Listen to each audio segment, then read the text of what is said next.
Your next comedian coming to the stage, she's absolutely fantastic. Give a round of applause for Carrie Ross. Let her hear it.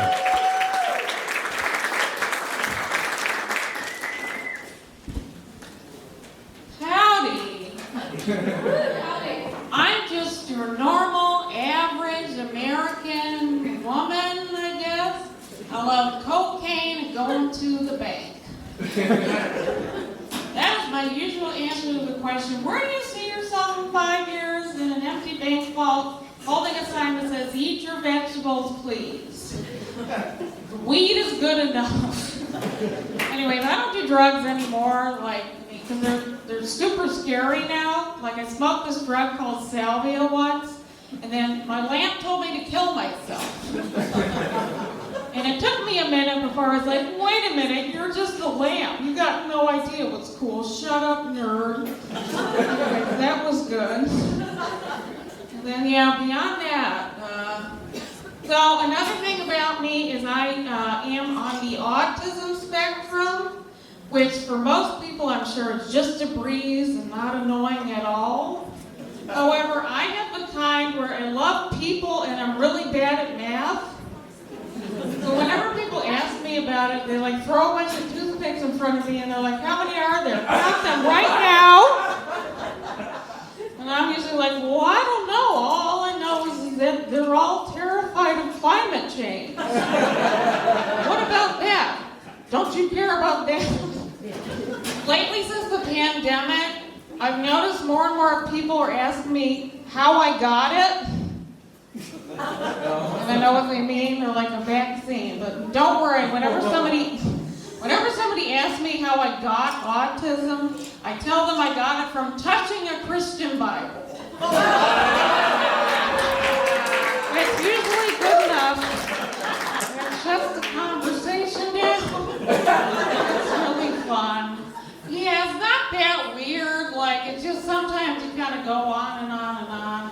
Okay. So, for example, when I was in 7th grade, I was on the volleyball team, and then one time during practice, the volleyball hit my boob and went flying, and then everybody started calling me Titty 5000. That nickname didn't stick. I was furious. Yeah.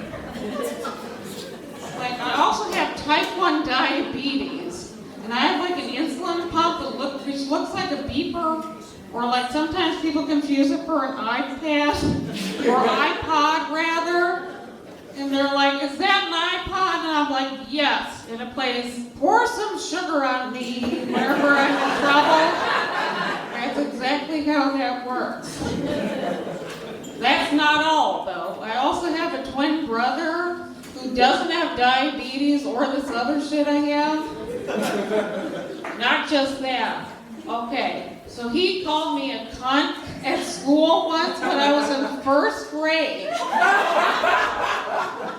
Then I went home, called him a cunt. Then I got in trouble for calling him a cunt because that's an offensive word towards me, I guess. He just gets away with everything. It's so darned annoying. Yeah. So I fall for basically every single weight loss scam there is, especially the ones that sound extraordinarily painful.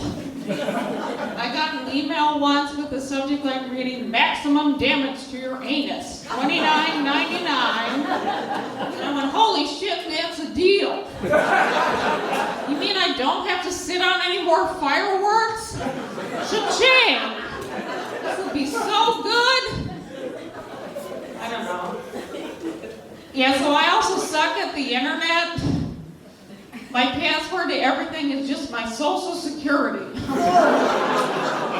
That's an important thing to remember, right? That's what I thought. Shit. So besides that, I'm also I don't know, one time on Facebook, as a joke, I made a Facebook group called I'm Ashamed of My Big Breasts. As a joke. I hadn't, and then for years I hadn't looked at that group, and then And then I took a look at it, and I saw that there were 12,000 pending members, all with the messages, I hear you, we support you. And oh shit, I don't think you get the joke, man. Come back later. Yeah, so, I mean, but you know, I do think, you know, unpopular opinion, but I think you should have to pass an exam every year in order to use the internet. Just because my mom's been having trouble with it. Like, okay, so my favorite conspiracy theory that I've noticed is the one that just says JFK's head naturally just did that. Which is wild. When I first heard that, I was like, well, it's a stressful job. I couldn't do it. If I was the president, I would replace the Department of Defense with the Department of who called me fat in high school. How much money do they make now? Which is basically what's happening now, right? Kind of, sort of, basically. Anyways, yeah, so my name is Carrie, which is a syllable away from Karen. So I was so close to being that lady that nobody likes, and I'm super proud, and I'm actually named after a lady who won bananas at prom. Would a Karen ever do that? Probably, or maybe that's too avant-garde. Anyway, thanks so much, everybody. I've been Carrie Ross.